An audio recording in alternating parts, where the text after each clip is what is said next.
So today I Shruti sit again here with the new uploads on the channel Study Enzyme. Here I am beginning with the first chapter of biology in grade 10, which is life process.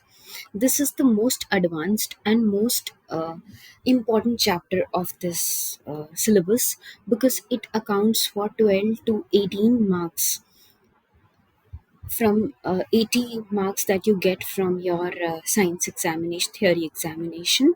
So this life process entire chapter is divided into four categories: nutrition, respiration, transportation, and excretion. So here I am discussing here one of the part of this chapter, which is nutrition. And among this nutrition, I am here only discussing nutrition in animals. That is the digestive system in animals, or we can say digestive system in human beings. So all right, let's begin the journey here. As you can see, this man is making a bite here. So here we are going to see the digestive system through the eyes of a camera, which goes into the alimentary canal along with the food. So let's see this. So as you see, this person is eating the food first goes into the buccal cavity, which is the first component of the alimentary canal. So let me clarify the two terms before I proceed. The digestive system in human beings consists of two components: alimentary canal, the digestive tract, or the digestive glands. So the entire region from the mouth till the anus is the digestive tract or the alimentary canal, consisting of mouth, esophagus, stomach, small intestine, large intestine, ending into the anus. So that's the alimentary canal where the food only travels. And the second part is the digestive enzymes. These are some of the associated glands that are in the digestive system, but food will never enter there. So the difference between the alimentary canal and the digestive system, alimentary canal and the digestive glands, lies in the fact that food will never go into the digestive glands. Rather, the excretion or the secretion from these glands, the secretion from these glands will go into the alimentary canal. Like we have salivary gland, like we have liver and pancreas. These three digestive glands, most importantly, that you're going to study in your syllabus in grade 10, these three digestive glands in your syllabus. So the secretion of the salivary gland will be the saliva, which is poured into the mouth. Then you have liver, which secretes the bile juice, which is temporarily stored in the gallbladder, as we see ahead also. And then pancreas, whose secretion is called the pancreatic juice. That also goes into the small intestine. So let's see the journey here. So the first component of the alimentary canal, I hope you can understand it now. So first component of the alimentary canal is the mouth. And mouth has three components, and these three components are tongue, teeth, and salivary glands. So we can see here teeth. As you can see in the image on the screen, teeth help in the grinding, mastication of food, in the cutting, chewing, and mastication of food. Then comes the tongue, which helps in mixing the food with saliva and tasting the food also, and then pushing it back into the esophagus. Alright. And the third component of the salivary gland that you see here will be the secretion of saliva, the water that you produce in the mouth when you see your favorite food. Correct. So the saliva which is secreted here will go into the buccal cavity and helps in the digestion of the starch. This is the most important question asked in examination also. So your digestion of the food first begins in the mouth. And let me clarify this: the digestion of carbohydrates only, not the proteins. So these carbohydrates are broken into smaller components, smaller sugars. in the saliva with the help of enzyme salivary amylase. Let's continue this.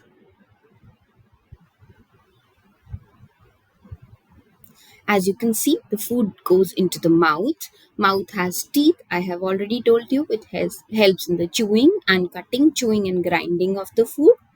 And then tongue helps in mixing of the food with the saliva. Then the food is pushed back into the esophagus. Now this semi-digested food and the chewed and cut food goes into the esophagus after the action of saliva. Now the food from the pharynx goes into the esophagus. But here I have a question for you. We have two tubes here. One is esophagus, which is the food pipe, and the very adjacent tube to it is the windpipe. So the food has the confusion where to go. So you also must have seen your parents, elders interrupting you not to talk when you're eating, because when you're eating, the food might also go into the windpipe, trachea. And to prevent this, we have a flap over the over the trachea, which is called epiglottis, which helps in covering the windpipe or the trachea when the food has to go into the esophagus. If by chance the food goes into the trachea also, you make a coughing sensation, as you can see in the video right now. Here the food now by mistakenly goes into the trachea, so you have coughing sensation. You cough and you push it back, right? And then you push it back into the esophagus, correct? Now the food goes into the esophagus, which is a long tube, and the food goes into the esophagus with the help of peristalsis. As you can see, the peristaltic movement. The food is pushed from the back and released ahead. The peristaltic movement. And then the food goes into the next chamber, which is called the stomach, correct? So when the food goes into the stomach, so a we have a gate at the opening of the stomach, which is called the sphincter. Food goes into the stomach now. Let me remind you, the medium in the mouth was alkaline because of the salivary amylase. It was 7.2, and as soon as the food reaches the stomach, the medium now becomes acidic. This question also comes in examination. The medium of the food, the medium in the mouth and the medium in the stomach. So the medium of food in the stomach becomes acidic because of the presence of HCl here. HCl, which is an acid secreted from the walls of the intestine, of walls of the stomach. As you can see here,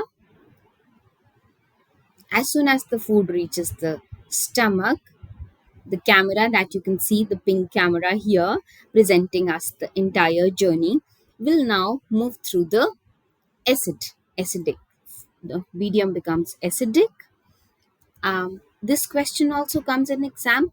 What is the role of the HCl which is being secreted here? Number one, it makes the medium acidic. Number two, it converts the pepsinogen, which is the inactive enzyme helping in the digestion of proteins, into pepsin. So pepsin is important for digestion of proteins, and it gets converted into its active form with the help of HCl only. And third, it also kills the bacteria that also might have come along with the food. Now, the second point where the digestion continues. First, the digestion began in the mouth. The second point where the digestion continues, especially the digestion of the protein, begins in the stomach with the help of enzyme pepsin. Then the food goes into the small intestine. The small intestine is divided into three components: duodenum, jejunum, and ileum. The first component is duodenum, which is a U-shaped tube coming from the small intestine, coming from the stomach, going into the small intestine. As you can see, it is a long coiled tube, which is approximately, can you imagine the entire length of the small intestine? It's 20 feet, 6.5 meters approx. Now the medium becomes alkaline again.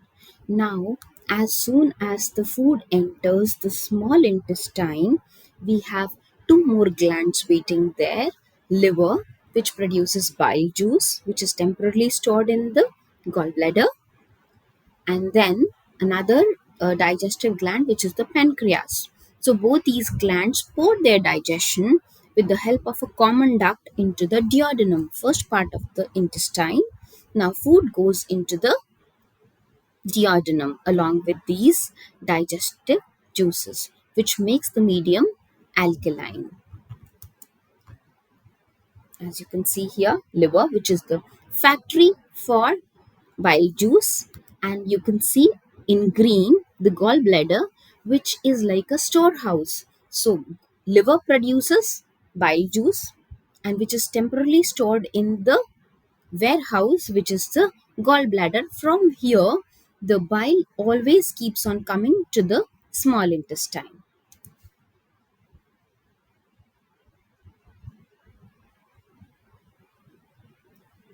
Now the food enters the small intestine, which is a highly coiled structure.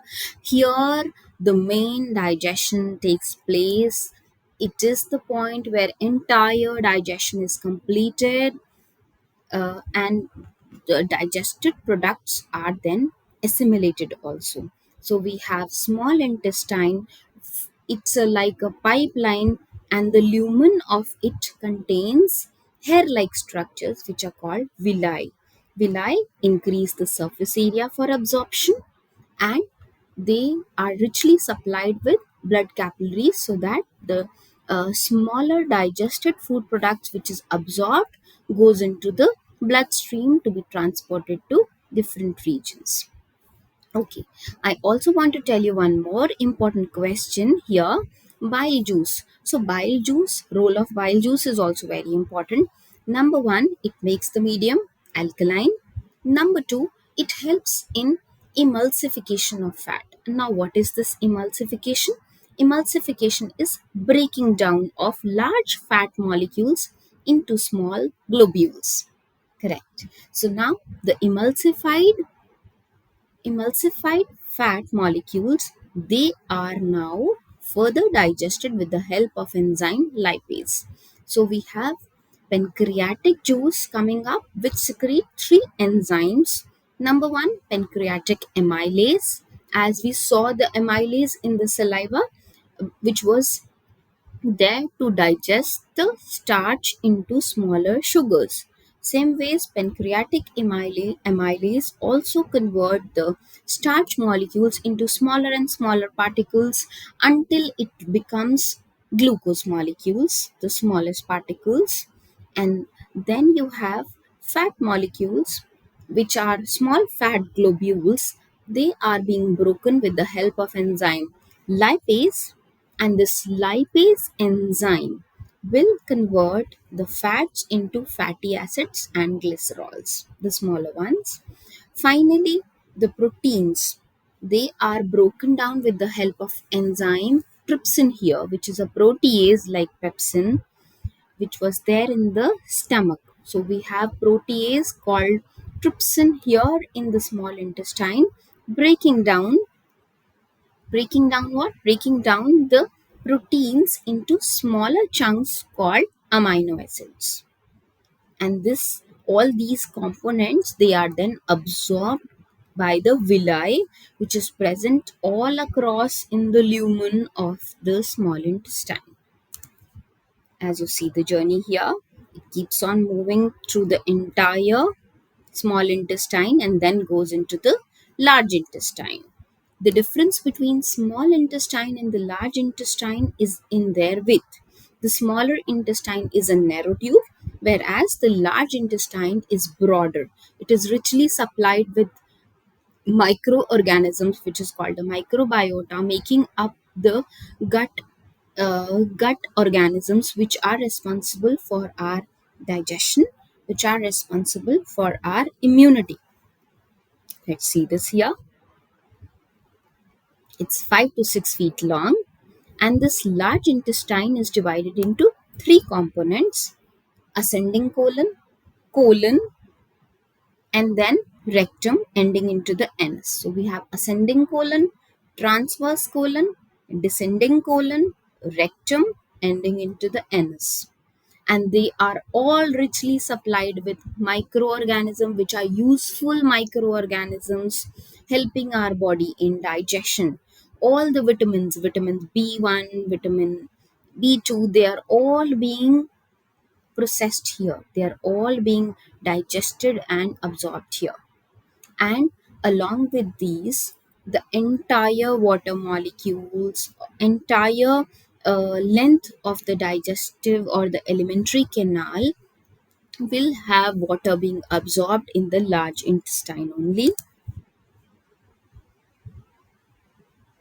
As you can see, the food moves along with these microorganisms in the large intestine or the colon, where water is being absorbed. Food finally, which is broken down, was what's absorbed in the small intestine, and the undigested food now comes in the large intestine. We have an appendix here, which is a rudimentary organ. You all are aware about it. So this is the rudimentary organ which can be uh, incised, which can be cut in case of any infection. It can be removed from the body.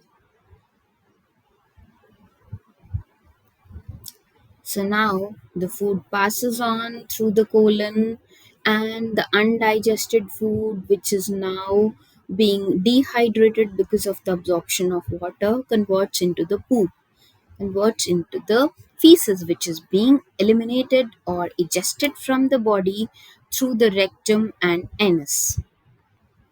So food moves with the help of this in the colon. As you can see here, now the food goes into the transverse colon.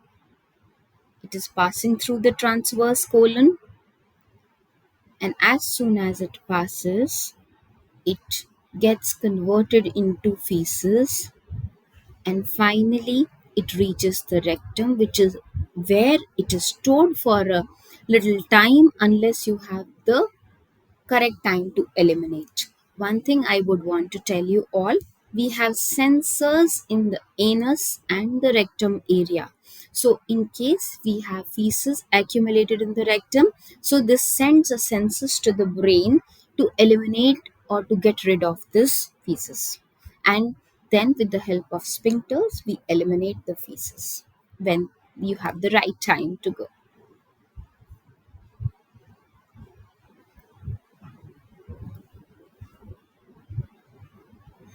As you can see, this pretty camera moving on, and then finally the undigested food is released from the body. The sensors that are present in the rectum, and finally you eliminate the feces, the undigested food, which is called egestion, into the in through the rectum, through the anus to the exterior. So, this was all about the alimentary canal digestive system of the human beings or animals. Thank you. Please like and subscribe. Thank you.